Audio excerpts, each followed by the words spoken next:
Bonjour à tous les potos, bienvenue dans cette nouvelle vidéo. Aujourd'hui je voulais parler, et pour la dernière fois, du cas Rabiot. On sait qu'il a été transféré à la Juventus de Turin où il a signé 4 ans.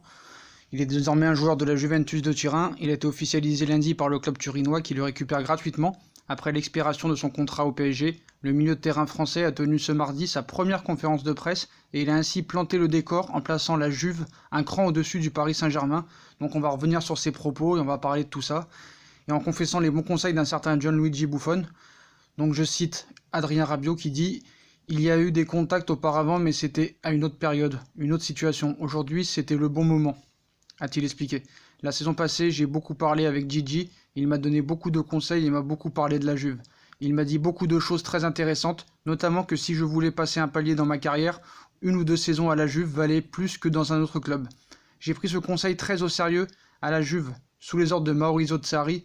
Rabiot qui gardera a assuré qu'il serait disponible et prêt à s'adapter, mais il a rappelé que sa position préférée était celle du milieu gauche dans un milieu à 3. Déjà, il commence à dire où il veut jouer tout ça, et on sait très bien qu'avec Sarri, ce ne sera pas la même limonade. C'est aussi le poste de Blaise Matuidi, parti il y a 2 ans à la Juventus, justement pour laisser plus de place à Rabiot au sein du milieu parisien. Donc là, vraiment, c'est un regret de notre part. Moi, je pense qu'un mec comme Matuidi aurait beaucoup plus utile que lui. Sur la fin de son aventure avec le PSG, qu'il a écarté du groupe professionnel à partir du mois de décembre dernier, Rabiot a démenti toute nouvelle proposition de contrat par Leonardo et a évoqué que Leonardo, qu'il a eu 6 mois compliqués, très compliqués, même sur les plans sportifs et personnels. Tout ça c'est fini, c'est derrière moi et c'est une nouvelle aventure qui commence, une belle aventure. J'aurais préféré que ça se termine mieux, mais ça ne dépendait pas que de moi. Ça c'est Rabiot qui le dit. Et comment ça s'appelle, Rabiot nous avoue bien que il n'y a jamais eu de contact pour une prolongation avec Leonardo. Leonardo ne lui a jamais proposé aucun contrat, ni Nasser, qui ne lui parle plus depuis le mois de novembre pour sa non-envie de prolonger le contrat. Donc voilà, on sait que ce dossier a été mal géré par Paris, mais c'est vrai que le comportement à Rabiot a été catastrophique aussi. On sait que sa mère nous a cassé les couilles pendant 2 ans, et elle a fait des siennes déjà à peine arrivée. À peine arrivée à l'aéroport, elle a déjà fait des siennes. Voilà, c'était la caméra que la Juve qui l'a bloquée, voilà, sa fameuse maman, tu vois, et qui est aussi son agent, hein, et dont la réputation a déjà traversé l'Hexagone. Très proche de son fils, Madame Rabiot est réputée pour être dure en affaires, intransigeante et pendue au téléphone afin d'interpeller les différents acteurs gravitant autour des intérêts de son rejeton.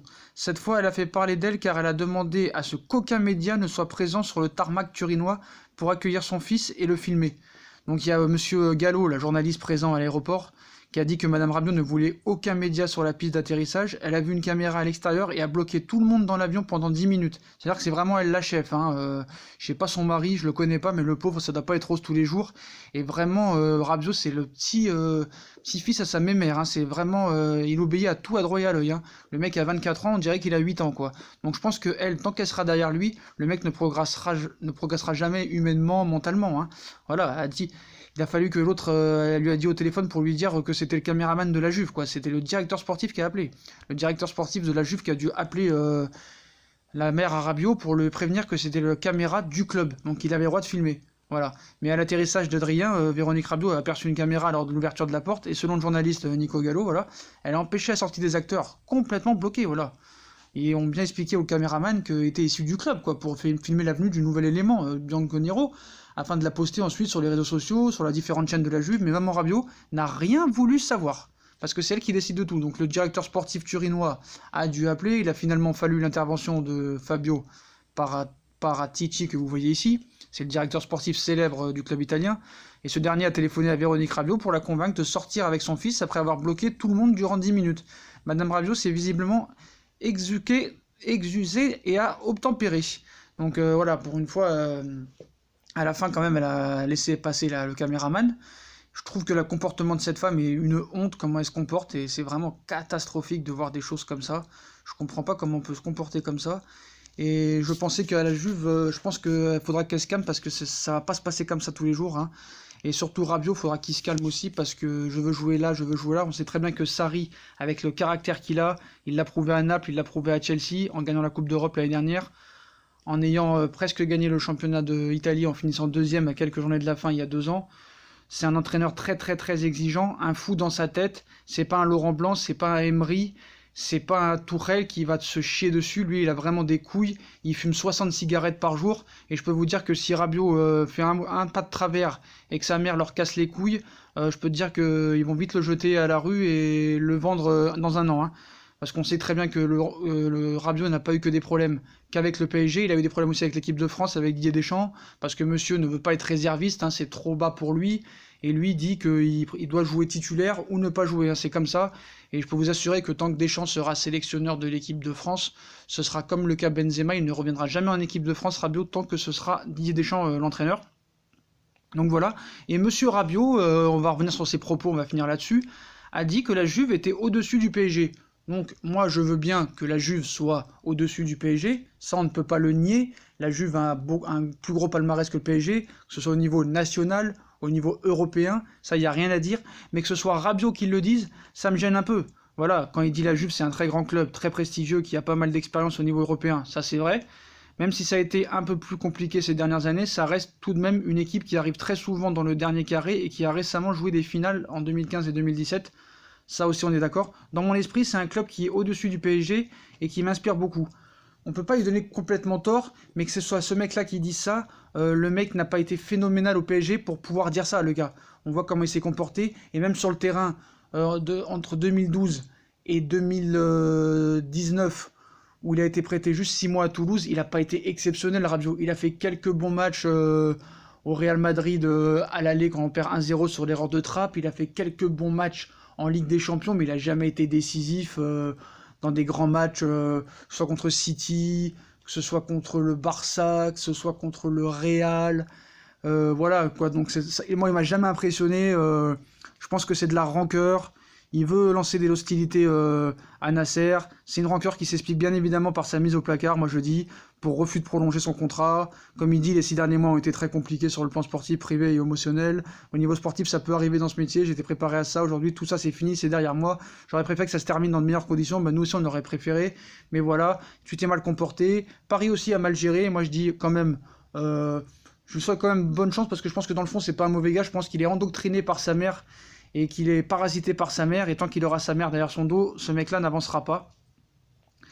Parce qu'il quand même, il a été soutenu par le vestiaire parisien lors de sa mise à l'écart. Hein. C'est difficile à dire, mais toujours est-il que le milieu de terrain est ravi de retrouver une équipe où tout le monde s'entend bien.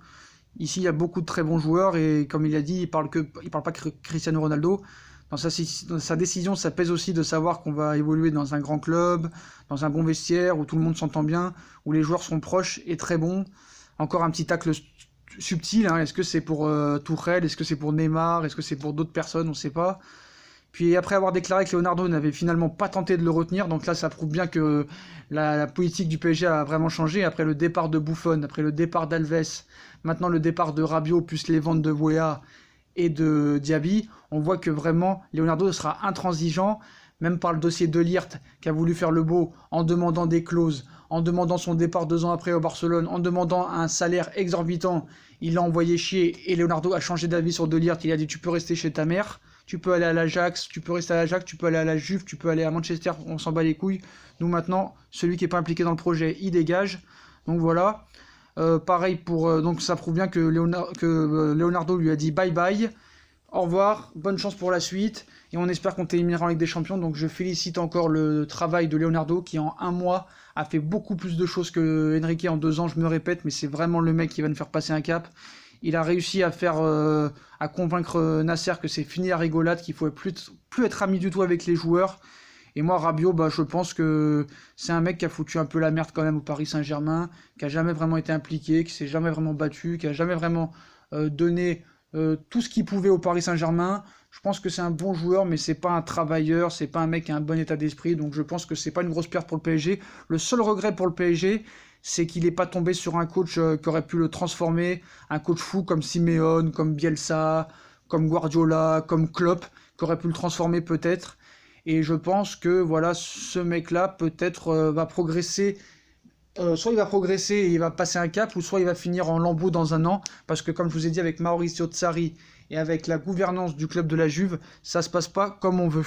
À la Juve, c'est pas les joueurs qui décident comme au PSG, mais maintenant au PSG c'est terminé, la politique de Paris a changé. Celui qui n'est pas impliqué dans le projet du Paris Saint-Germain ne sera pas le bienvenu, ou il sera invité à partir. Voilà les potos pour le cas Rabiot. On espère le croiser un jour sur les terrains ou pourquoi pas l'année prochaine contre la Juve. Et si on pourrait l'éliminer, ce serait pas si mal que ça. Et ce serait même très bien, ce serait une belle vengeance. Mais bon, on a tellement de vengeance à faire depuis des années que ça va être compliqué. On espère quand même le rencontrer et l'éliminer. Voilà les potos sur le cas Rabiot. J'en parlerai plus, c'est terminé. Ce n'est plus un joueur du Paris Saint-Germain. C'est derrière nous tout ça. Et je tiens à féliciter la nouvelle gouvernance de Leonardo qui assume son autorité. Et on savait très bien comment ça allait se passer. On connaît l'homme et on savait que ça allait pas se passer comme Enrique. Donc bravo Léo. Et bravo Nasser aussi qui suit Léo dans ses projets sportifs et dans son autorité sportive. Maintenant, je pense que maintenant il reste plus qu'à recruter des bons joueurs. Sarabia a été la première recrue, Herrera va arriver. Si on peut acheter un nouveau gardien, un nouveau défenseur central, si Thiago Silva y part, si Areola y part, tout va bien se passer. C'est les projets de Leonardo de faire partir ses joueurs et d'amener des gros joueurs à la place. C'est fini les gamineries. Maintenant, on veut des combattants, on veut des battants, on veut des Hulk, on veut des Iron Man. Voilà les potos pour cette vidéo, je parlerai plus de Rabiot. On se retrouve bientôt pour une nouvelle vidéo Mercato. On vous tient au courant dès qu'on a des nouvelles de quelque chose. Si on a aimé la vidéo, comme d'habitude, on like, on partage, on s'abonne. Dites-moi en commentaire ce que vous pensez de l'histoire Rabiot pour la dernière fois. Et de la gouvernance de Leonardo, de Nasser. Qu'est-ce que vous pensez de la suite pour Rabiot, de sa mère, de tout ça? Je vous dis en commentaire, je compte sur vous pour liker à tout va. Et je vous souhaite une bonne journée à tous.